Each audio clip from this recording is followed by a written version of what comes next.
2021 draws to a close, there is little doubt that the COVID-19 pandemic continues to dominate and change our lives in unimaginable ways. The pandemic, which is far from over, is perhaps one of the few events that have adversely affected the entire world. So far, it has caused a staggering number of deaths globally and has left millions without jobs and livelihoods. The new Omicron variant, once again, at the year's end, is overwhelming countries. It is threatening the fragile new normal we are hoping for. And while the pandemic rages and continues to leave death and devastation in its trail, here's a look at the biggest international news events that have irrevocably changed the world's history. The most defining images of a desperation of a people were witnessed in Afghanistan. Lakhs thronging the Kabul airport and the country's land borders, hanging on to any vestige of hope that they could escape the return of the brutal Taliban.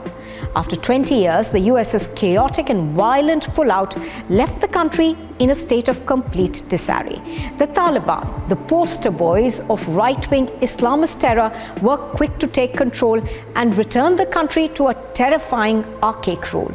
Today, Afghanistan is on the brink of a humanitarian crisis, with millions staring at starvation and the country being set back decades in terms of its economy.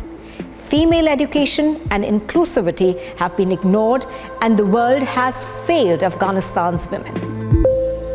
The coronavirus pandemic has seen a distinct anti-China sentiment across the world. China's lack of transparency, geopolitical tensions, unwanted aggression on its neighbors, and in the South China Sea have led to a realigning of world powers. The United States of America, whose previous director of national intelligence, John Ratcliffe, called China the greatest threat to America, has been at the forefront of an anti-China bloc. The AUKUS, formed in September, which includes Australia, the United Kingdom and the US, is seen as the most significant security arrangement between the three nations since World War II. Now, it's also seen as an attempt by world powers to draw a line in the sand and begin countering China's aggressive moves. Another regional alliance that's been formed is the Quad. Initially put together as a loose grouping between India, Japan, Australia and the US, it has in the past taken a more formal structure. While it has broad range of issues on its agenda, all member nations are wary of China's growing assertiveness in the Indo-Pacific. 2021 has been a remarkable year for space exploration. We witnessed over 100 space missions this year, and most of them were highly successful. The pinnacle of space exploration was perhaps the 3 missions to Mars. The UAE, the US and China all managed to land their spacecrafts on the Red Planet. NASA's Perseverance rover and Ingenuity helicopter have been exploring the Red Planet since touching down in February of 2021. This was also a year when the world's richest took holidays in space, even if they were brief. Billionaire Jeff Bezos, his brother and 2 others traveled in a capsule with the biggest windows flown in space. The views of the Earth were stunning, and when the capsule touched down after the 10-minute, 10-second flight, Jeff Bezos said it was his best day ever. Billionaire Sir Richard Branson also successfully reached the edge of space on board his Virgin Galactic rocket plane. Branson and his team of astronauts flew above New Mexico in the US in the vehicle that his company has been developing for over 17 years. Now, the trip, he said, was the experience of a lifetime.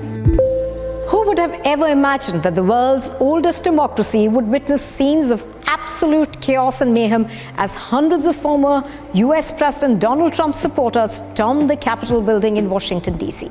Lawmakers were forced to take shelter.